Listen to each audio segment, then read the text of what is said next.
Hay archivos militares que el gobierno de los Estados Unidos no va a desclasificar en lo que nos queda de vida a ninguno de los que estamos vivos hoy.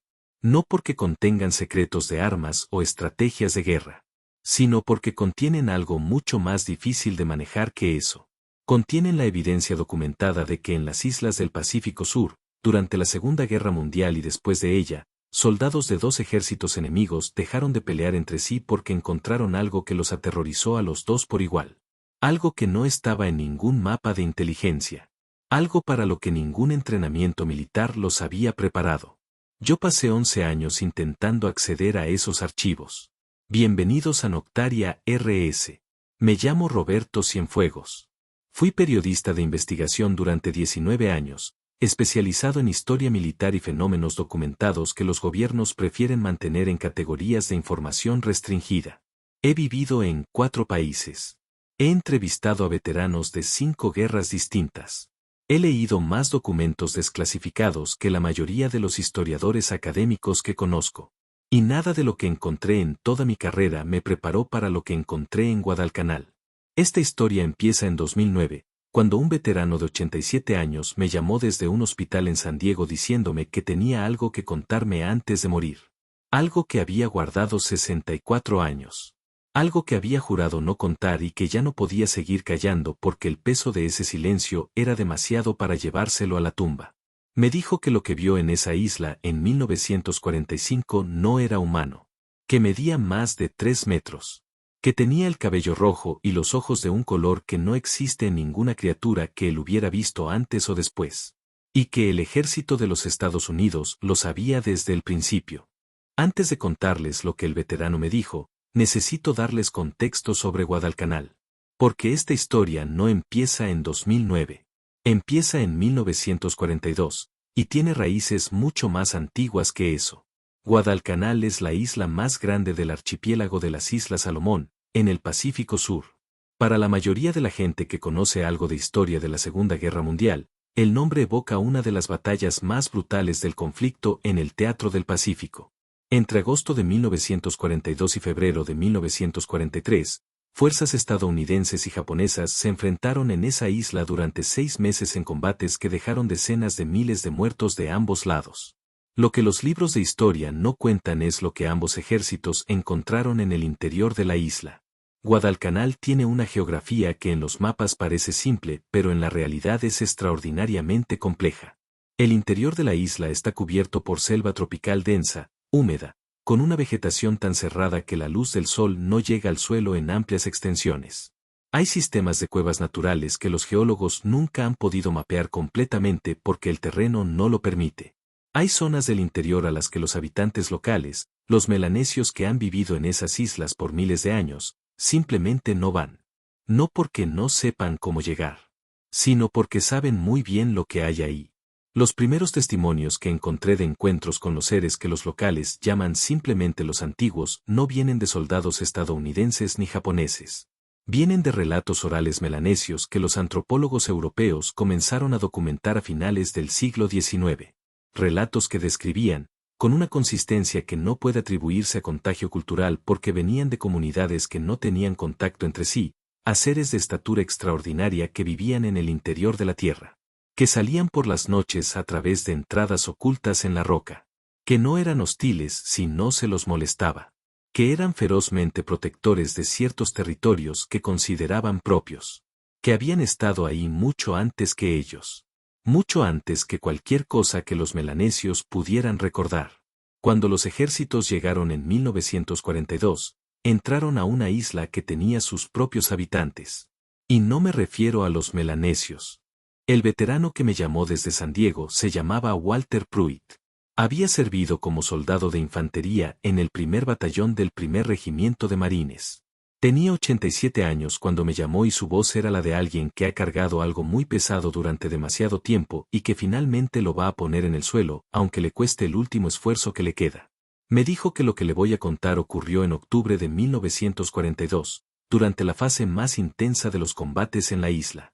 Su unidad había recibido órdenes de avanzar hacia una posición en el interior, en una zona boscosa al norte del río Matanicao, para establecer un perímetro de observación. Eran 12 hombres. Entraron a la selva al amanecer. A mediodía habían perdido todo contacto de radio con el campamento principal. El terreno era más difícil de lo que los mapas sugerían. La vegetación era tan densa que la visibilidad en algunas zonas no llegaba a 3 metros. El calor era insoportable y el ruido constante de la selva, pájaros, insectos, agua, hacía imposible escuchar con precisión nada que estuviera a más de pocos metros. Fue alrededor de las 2 de la tarde cuando encontraron la primera señal de que no estaban solos en ese bosque. No era japonesa. Era una roca, de aproximadamente 2 metros de alto, que alguien o algo había colocado verticalmente en el suelo del bosque. No como si hubiera caído ahí. Como si hubiera sido plantada. Con una precisión que requería no solo fuerza sino intención. Y en la superficie de esa roca, a una altura que ninguno de los 12 soldados podía alcanzar de pie con el brazo extendido, había marcas. No grabados decorativos. Líneas precisas, geométricas, que Walter describió como algo entre un mapa y un lenguaje que ninguno de ellos reconocía. Su sargento ordenó que documentaran la posición en el mapa y siguieran avanzando. 2 horas después, en un claro que no aparecía en ninguno de sus mapas, encontraron 4 de esas rocas formando un círculo. Y en el centro del círculo, una abertura en el suelo. Una entrada a algo que había debajo. Walter me dijo que el sargento ordenó a 2 hombres que se aproximaran a la abertura para inspeccionarla. Él fue uno de los 2. La abertura era circular, de unos 2 metros de diámetro, perfectamente regular en su forma. No era natural. Las paredes interiores eran de roca lisa, pulida con una uniformidad que ninguna herramienta que ellos conocieran podría haber producido. La abertura bajaba en ángulo, no verticalmente, hacia una oscuridad de la que subía un aire frío que contrastaba brutalmente con el calor húmedo de la selva. Walter me dijo que lo primero que sintió al acercarse fue el olor. Un olor que no supo identificar entonces y que nunca pudo identificar completamente después. Algo entre mineral y orgánico. Como el olor de una cueva muy profunda pero con algo encima, algo que era casi como el olor de piel, pero no piel humana. El segundo hombre que se había acercado con él se llamaba Danny Kowalski, de Illinois. Walter lo describió como alguien que no tenía miedo de nada, que había cruzado 2 playas bajo fuego japonés sin mostrar más emoción que concentración. Un hombre físicamente valiente en el sentido más práctico de la palabra. Danny Kowalski miró hacia el interior de la abertura. Y después retrocedió 3 pasos, se dio la vuelta y vomitó. Walter le preguntó qué había visto. Danny no respondió inmediatamente. Cuando lo hizo, su voz, según Walter, no era la voz del hombre que él conocía. Era más baja, más plana, como si lo que había visto hubiera sacado de él algo que lo mantenía siendo el mismo. Le dijo, hay algo ahí abajo que nos está mirando. Walter miró hacia la abertura. En la oscuridad del interior, a una profundidad que no podía calcular, había 2 puntos de luz. Fijos. Brillantes. Del color, dijo Walter, del ámbar más oscuro que uno puede imaginar. Con una cualidad que no era el reflejo de la luz externa sino una luminosidad propia. Ojos. Y estaban a una altura que, calculando el ángulo y la profundidad, correspondía a algo que estaba de pie y que medía, al menos, 3 metros. El sargento dio la orden de retirarse. Salieron del claro sin correr, porque el sargento insistió en que corriendo se podía perder a alguien en la selva, pero a un paso que era todo lo rápido que podían ir sin correr. Cuando llegaron al límite del claro, Walter miró atrás. La abertura estaba vacía. Lo que había estado dentro ya no estaba dentro. Estaba parado al borde de la abertura, de pie en el claro, mirándolos irse. Walter me dijo que nunca olvidó lo que vio en ese momento. No la altura, aunque era incomprensible. No el cabello, rojo oscuro como sangre seca, largo hasta los hombros, que el viento movía aunque en el claro no había viento. No las manos, que eran demasiado largas en proporción al cuerpo. Lo que no olvidó fue la expresión. O lo que él interpretó como expresión, porque no era un rostro completamente humano aunque tenía todos los elementos de un rostro humano, reorganizados de una manera que lo hacía familiar y profundamente extraño al mismo tiempo. Lo que Walter vio en ese rostro no era agresividad. Era curiosidad. La misma curiosidad tranquila con que uno observa a un animal que entró en su jardín por accidente y que va a irse solo si uno simplemente espera. Walter Pruitt no fue el único soldado que reportó encuentros de ese tipo durante la campaña de Guadalcanal. Esto es importante que lo entiendan. No estamos hablando de un testimonio aislado de un hombre anciano cuya memoria puede cuestionarse o cuya experiencia puede atribuirse al trauma de combate. Estamos hablando de un patrón. Después de hablar con Walter, pasé 2 años rastreando a otros veteranos de la campaña de Guadalcanal. Hombres que habían servido en distintas unidades, en distintos periodos de la batalla, en distintas zonas de la isla. Hombres que no se conocían entre sí y que en la mayoría de los casos nunca habían hablado públicamente de lo que vieron. Encontré 9 testimonios más. 9 hombres, de entre 80 y 90 y tantos años en el momento en que los contacté, que describían encuentros con seres de características similares en el interior de la isla. Las descripciones convergían en puntos que ninguna coordinación entre los testigos podía explicar, porque esos hombres no habían estado en contacto entre sí en décadas. Todos describían la estatura, entre 3 y 3,5 metros. Todos describían el cabello rojo. Todos describían la piel pálida, de una palidez que parecía fuera de lugar bajo el sol del Pacífico, como si esos seres raramente estuvieran expuestos a la luz exterior. Todos describían los ojos de color ámbar con una luminosidad propia, visible incluso de día. Y todos, sin excepción, describían la misma cualidad en el comportamiento de los seres. No atacaban. Observaban. Pero había algo más en los testimonios que me resultó igualmente consistente y significativamente más perturbador. Todos los veteranos que me hablaron de encuentros directos mencionaron algo que ocurrió antes o después de esos encuentros.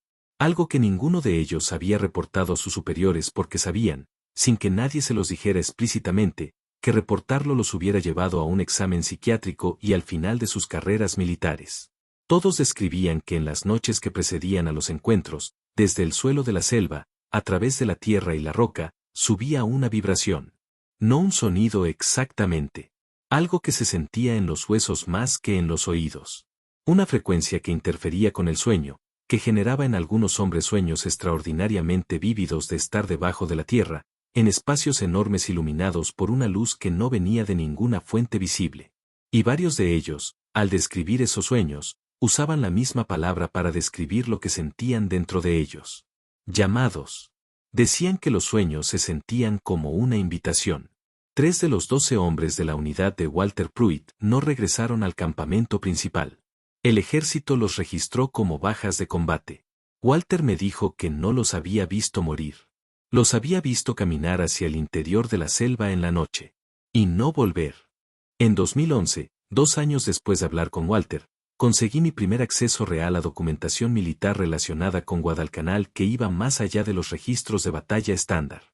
No a través de solicitudes oficiales, que había intentado sin resultado durante 2 años, sino a través de un historiador militar retirado de la Armada estadounidense que conocí en una conferencia en Washington y que, después de 3 cenas y varias horas de conversación, decidió mostrarme algo que tenía en su poder desde su retiro.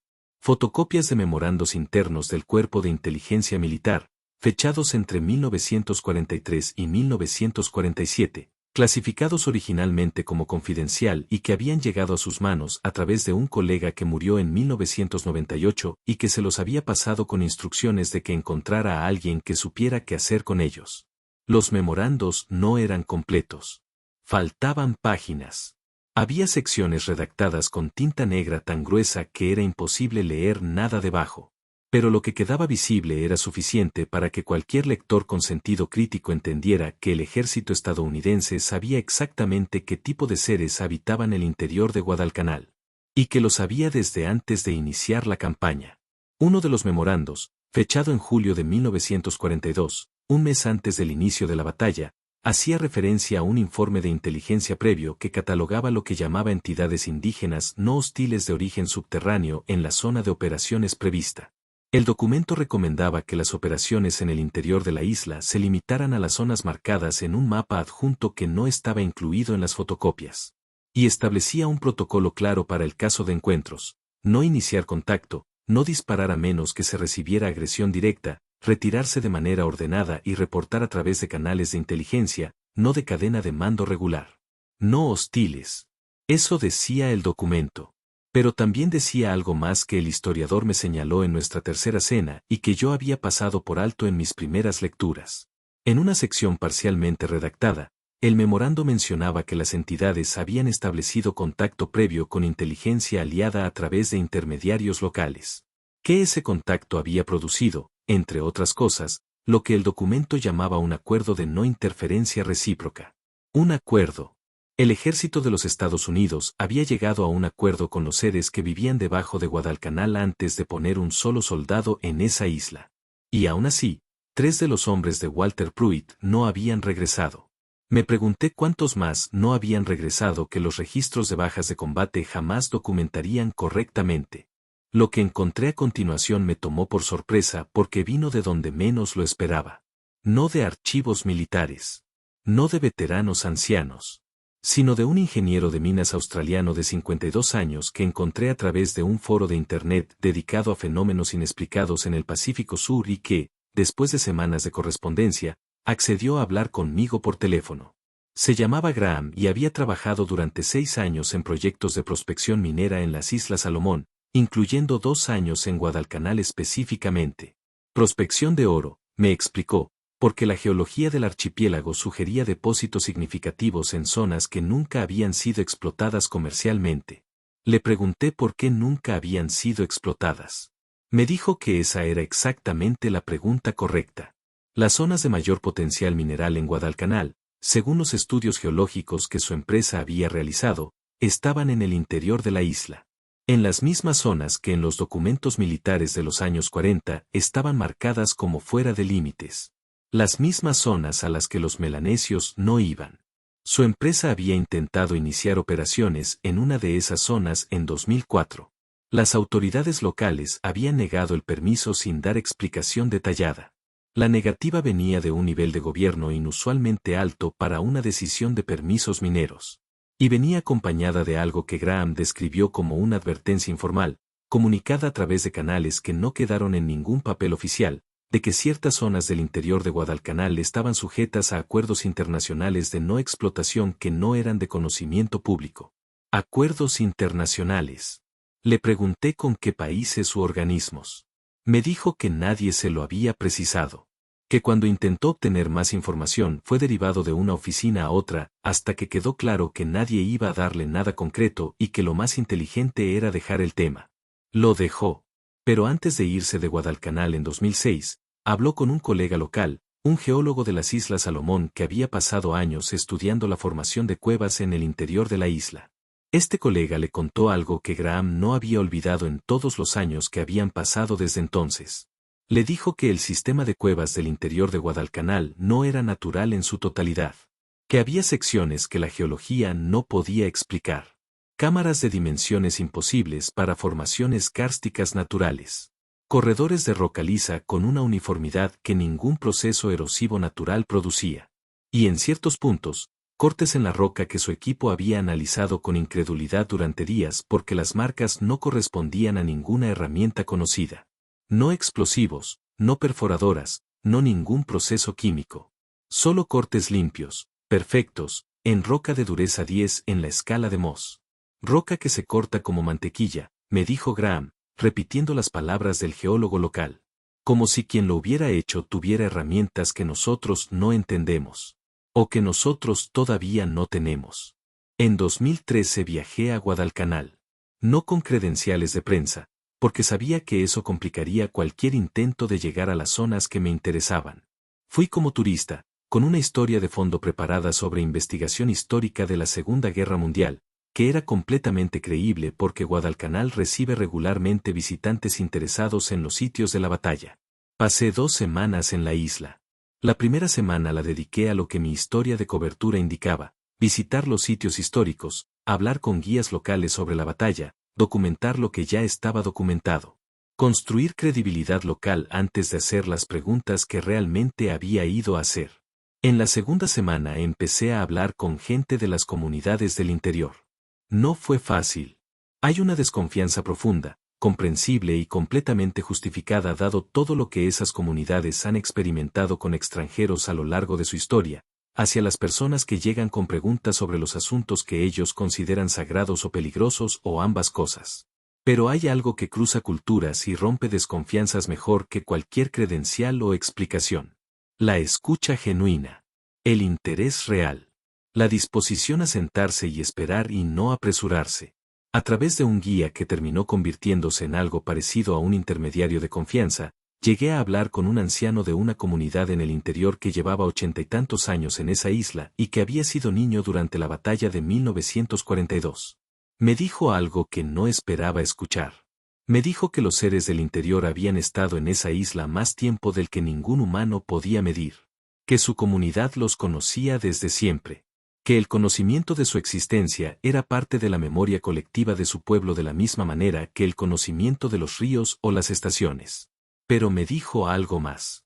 Me dijo que la relación entre su comunidad y los seres había cambiado después de la guerra. Le pregunté cómo había cambiado. Me dijo que antes de la guerra, los seres se movían con más libertad. Que era más común verlos en las noches, en los bordes del bosque, observando los asentamientos humanos con esa curiosidad que Walter Pruitt había descrito en sus ojos. Que su comunidad y los seres tenían un entendimiento, no de amistad exactamente sino de reconocimiento mutuo. Nosotros sabemos que ustedes están ahí, y ustedes saben que nosotros estamos aquí y ninguno de los dos cruza ciertas líneas. Después de la guerra, me dijo el anciano, algo cambió en los seres. Se volvieron más cautelosos, más reservados. Bajaron más profundo. Las entradas a sus sistemas de cuevas, que antes eran conocidas por las comunidades locales, comenzaron a cerrarse o camuflarse. Le pregunté si él creía saber por qué. Me miró un momento. Me dijo, porque aprendieron que el mundo de afuera había crecido demasiado. Y que si el mundo de afuera supiera exactamente dónde estaban, no los dejarían en paz. Le pregunté si había algo más que quisiera decirme. Se quedó callado un tiempo que no intenté llenar. Después me dijo que desde hacía varios años había personas desapareciendo en el interior. Personas que no eran de su comunidad. Extranjeros, en su mayoría. Mineros ilegales que buscaban oro en zonas prohibidas. Le pregunté si los seres los habían lastimado. Me dijo que no lo sabía con certeza. Pero que cuando él era niño, los seres no hacían daño a nadie. Y que lo que había cambiado desde entonces no eran los seres. Eran los humanos que llegaban. El 10º día de mi estancia en Guadalcanal encontré la base. No la estaba buscando específicamente. Estaba siguiendo una ruta que mi guía me había sugerido para llegar a una zona donde había restos de equipamiento militar de la Segunda Guerra Mundial, cañones y vehículos oxidados medio sepultados por la selva, que los fotógrafos y los historiadores documentaban regularmente.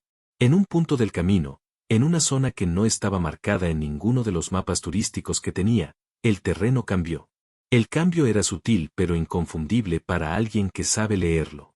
La vegetación seguía siendo selva, densa y sin aparente intervención humana. Pero el suelo debajo de nosotros tenía una firmeza que no era natural, la firmeza de tierra compactada deliberadamente.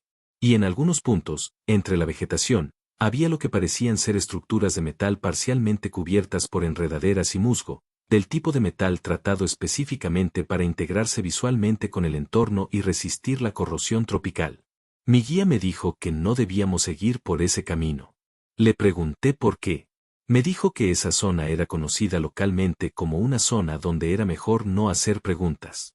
Que había personas que habían entrado y que después de eso habían sido visitadas por hombres de afuera que les hacían muchas preguntas y les recomendaban con mucha firmeza que olvidaran lo que habían visto. Seguí adelante solo. Caminé aproximadamente 200 metros antes de que 2 hombres salieran de entre la vegetación y se pusieran en mi camino. No llevaban uniforme visible. Ropa civil, técnica, del tipo que usan los equipos de operaciones en zonas no declaradas cuando no quieren ser identificados fácilmente. Pero su postura, su manera de moverse, la forma en que habían aparecido de la nada con una coordinación que solo viene del entrenamiento, decían todo sobre quienes eran más claramente que cualquier insignia. Me pidieron identificación. Les di mi pasaporte. Me dijeron que esa zona estaba cerrada al público. Que había peligros de desactivación de municiones de la Segunda Guerra Mundial que hacían el acceso inseguro. Era una mentira cortés y eficiente. El tipo de mentira que uno da cuando quiere que el otro entienda que sabe que es una mentira, pero que de todas formas debe aceptarla. La acepté. Me acompañaron de regreso al camino principal. Pero antes de que me dieran la espalda, uno de los dos, el más joven, me dijo algo que no formaba parte del protocolo. Lo dijo en voz baja, sin mirar directamente, como alguien que necesita decir algo y que ha calculado que puede decirlo en el margen entre el final de la operación y el inicio del olvido. Me dijo, lo que busca existe. No busque entrar. Busque lo que ya salió. Lo que ya salió. Pasé el vuelo de regreso pensando en esa frase. No tenía contexto para interpretarla en ese momento. Pero cuando llegué a México y retomé mi investigación con todo lo que había recopilado en Guadalcanal, empecé a encontrar la segunda mitad de la historia. La mitad que no estaba en los archivos militares, ni en los testimonios de veteranos, ni en los relatos de comunidades locales. La mitad que estaba en los registros de desapariciones. Mineros de oro desaparecidos en las Islas Salomón. Ese era el hilo. Encontré reportes en periódicos locales del archipiélago que cubrían desapariciones de prospectores ilegales de oro que habían entrado a zonas prohibidas del interior de Guadalcanal. Los reportes existían, pero eran consistentemente breves, sin seguimiento, sin investigación posterior visible. Las autoridades los cerraban con explicaciones que variaban entre accidente en terreno difícil y deserción voluntaria, y en ningún caso se abría una investigación formal con recursos reales. Entre 2001 y 2013, el periodo que pude documentar razonablemente bien, encontré 19 casos. 19 personas que entraron a ciertas zonas del interior de Guadalcanal y no salieron. Y en 10 de esos 19 casos, había algo en el reporte inicial que los medios locales mencionaban como detalle de color y que nunca investigaban más. Compañeros de los desaparecidos, personas que habían estado con ellos antes de que entraran a las zonas prohibidas, describían que en los días previos a su desaparición los hombres que iban a desaparecer habían estado hablando de algo que habían visto o escuchado en el interior del bosque. Algo que los había atraído. Algo que los había dejado sin voluntad clara de resistir el impulso de volver. Y en varios casos, los últimos testimonios antes de la desaparición mencionaban específicamente lo mismo. Una luz que subía del suelo del bosque por las noches. De color que los testigos no sabían describir exactamente, pero que volvía a todos a la misma comparación, como si alguien hubiera puesto el sol debajo de la tierra y la luz buscara salir por las grietas. Una luz que, según uno de los testimonios, pulsaba con un ritmo que después de un tiempo te empezabas a sentir en el pecho. Sincronizado con algo. Como si algo debajo del suelo respirara y la luz fuera esa respiración. Los hombres que veían esa luz, en todos los casos documentados, volvían a buscarla. Y cuando la encontraban de cerca, no volvían. Lo que el soldado joven me dijo en Guadalcanal, busque lo que ya salió, tardé otro año en entenderlo completamente. Entenderlo me llevó a algo que no buscaba y que cambió el ángulo completo de mi investigación. En 2014, a través de una red de contactos que había construido durante años en el mundo de la investigación de fenómenos no documentados oficialmente, llegué a hablar con una mujer que había trabajado como traductora e intérprete cultural para una agencia del gobierno estadounidense en las Islas Salomón a finales de los años 90. Una mujer que ahora vivía en Europa y que accedió a hablar conmigo bajo condición de que nunca usara su nombre ni ningún detalle que pudiera identificarla. La llamaré Elena. Elena me dijo que durante su trabajo para esa agencia había tenido acceso, no por diseño sino por una combinación de curiosidad y descuido de sus superiores, a documentación sobre lo que ella describió como el programa de monitoreo activo. No era solo una base de observación pasiva lo que había en Guadalcanal. Era un programa con recursos, con personal rotativo, con protocolos de respuesta a distintos tipos de incidentes. Un programa que llevaba décadas en operación y que tenía un mandato que Elena describió en términos que me tomó un momento procesar. El mandato no era estudiar a los seres. Era mantener el equilibrio. El acuerdo del que hablaban los memorandos de los años 40 no era una curiosidad histórica. Era un acuerdo vigente, con términos específicos que habían sido negociados y actualizados en distintos momentos a lo largo de las décadas. Y el programa de monitoreo existía para asegurar que los humanos cumplieran su parte de ese acuerdo. Le pregunté cuáles eran los términos. Me dijo que había dos principales. El primero, ninguna explotación humana de las zonas marcadas en los mapas del programa. Ni minería, ni construcción, ni investigación científica no autorizada. Nada que implicara excavar o penetrar el subsuelo en esas áreas. El segundo era más complejo de describir. Me dijo que el segundo término tenía que ver con lo que llamaban la permeabilidad. Con el hecho de que hay personas, no muchas pero no insignificantes en número, que bajo ciertas condiciones son permeables a lo que viene de abajo, que la responden, que cuando están cerca de ciertas zonas sienten el llamado del que hablaban los veteranos en sus sueños, y que cuando esas personas cruzaban y no volvían, el acuerdo establecía que los humanos de afuera no podían ir a buscarlos. Le pregunté qué significaba no podían. Me dijo que significaba exactamente eso, que parte de los términos del acuerdo era que quien cruzaba voluntariamente, quien respondía al llamado y entraba, era considerado como habiendo tomado una decisión, y que esa decisión era irrevocable desde la perspectiva de los que vivían debajo. Le pregunté si eso significaba que estaban muertos. Me dijo algo que no esperaba. Me dijo, los que están debajo no los mataron. Los que están debajo tienen algo que ciertos humanos quieren más que cualquier cosa que este mundo pueda darles. Y quienes van son quienes eligieron lo que está abajo sobre lo que está arriba. Le pregunté qué era ese algo.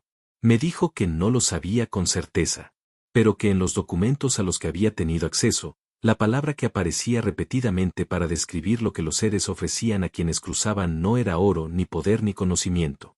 Era permanencia. Permanencia. Estuve semanas pensando en esa palabra. Hay una manera de interpretarla que es la más obvia y que probablemente es incorrecta. La interpretación de que los seres ofrecen algún tipo de inmortalidad, de que quienes cruzan no mueren, de que debajo de la tierra hay algo que hace que el tiempo funcione de manera diferente o que la existencia tenga una continuidad que no tiene aquí arriba. Pero hay otra interpretación que me parece más consistente con todo lo que había recopilado. Con los sueños que describían los veteranos.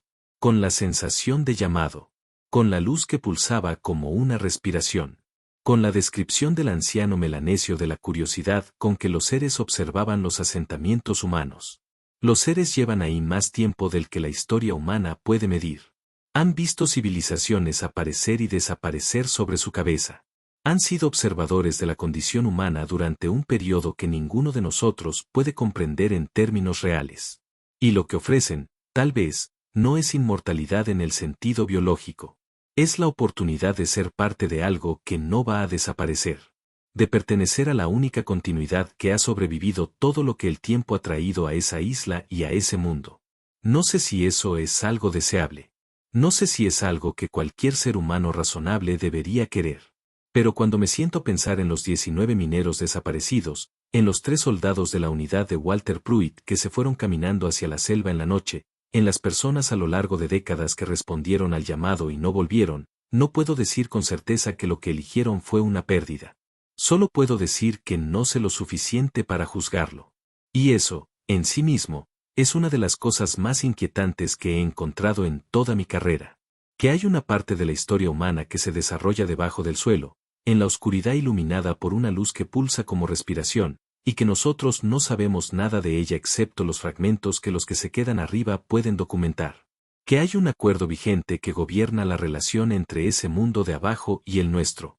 Que hay personas pagadas para mantener ese acuerdo. Y que ninguno de los que tomamos ese acuerdo estuvimos en la mesa cuando se negoció. Walter Pruitt murió en febrero de 2010, 4 meses después de nuestra primera conversación. Me enteré por un obituario en línea. Murió en el hospital donde me había llamado, rodeado de su familia, a los 88 años. El obituario mencionaba su servicio en el Pacífico durante la Segunda Guerra Mundial y describía a un hombre que había pasado su vida después del ejército trabajando en construcción, que había tenido 4 hijos y 11 nietos, que le gustaba el béisbol y que tocaba la armónica. No mencionaba Guadalcanal. No mencionaba lo que vio. No mencionaba los hombres que se fueron caminando hacia la selva una noche de octubre de 1942 y no volvieron. Eso tampoco me sorprende. La mayoría de los testimonios que importan en la historia real no llegan a los obituarios. Yo publiqué partes de esta investigación a lo largo de varios años, en distintos formatos y plataformas, siempre con cuidado de proteger las identidades de quienes habían confiado en mí. La recepción fue la que se puede esperar cuando uno publica este tipo de material. Interés de cierta comunidad de investigadores, escepticismo de la prensa convencional, silencio completo de las entidades oficiales que deberían tener algo que decir. Nunca recibí visitas de hombres sin uniforme que me recomendaran olvidar lo que sabía. Eso también es parte de la historia. Porque si el programa de monitoreo existe con la sofisticación que Elena describía, saben perfectamente lo que he publicado. Han decidido que lo que yo tengo no es suficientemente concreto para justificar una intervención. O han decidido que intervenir generaría más atención que ignorarlo. Y esta es la posibilidad que encuentro más interesante, lo que yo tengo es exactamente lo que los que negociaron el acuerdo querían que la gente supiera. No más y no menos. Lo suficiente para que exista en el registro público como leyenda o como especulación. No lo suficiente para amenazar el equilibrio del que Elena hablaba. Eso significaría que esta historia misma, todo lo que les acabo de contar, forma parte del acuerdo de alguna manera que no entiendo completamente. Significaría que hay algo debajo de Guadalcanal que lleva décadas permitiendo que su existencia sea conocida en los márgenes, en los testimonios de hombres ancianos, en los archivos parcialmente redactados, en las conversaciones que no quedan en ningún papel oficial. Permitiéndolo porque le conviene. Porque observar a los humanos que saben de su existencia y que de todas formas no hacen nada al respecto les dice algo sobre nosotros que les interesa saber. Y cuando pienso en eso recuerdo la cara que Walter Pruitt describió. La cara de 3 metros de altura con cabello rojo y ojos de ámbar que los miraba alejarse del claro. La expresión que él interpretó como curiosidad. La curiosidad tranquila de algo que ha estado observando suficiente tiempo como para no tener prisa. Como para saber que puede esperar. Que tarde o temprano, los que escuchan el llamado responden. Que siempre ha sido así. Que siempre lo será. Hay una luz que sube del suelo del bosque por las noches en Guadalcanal. Que pulsa como una respiración. Y en algún lugar debajo de esa luz, en cámaras que ningún mapa humano dibuja, hay algo antiguo e inteligente que esta noche, como todas las noches desde antes de que existiera cualquier cosa que llamemos historia, sigue esperando. Con paciencia que no tiene fondo. Con curiosidad que no tiene límite. Mirando hacia arriba. Noctaría RS. Hay historias que el suelo guarda mejor que cualquier archivo.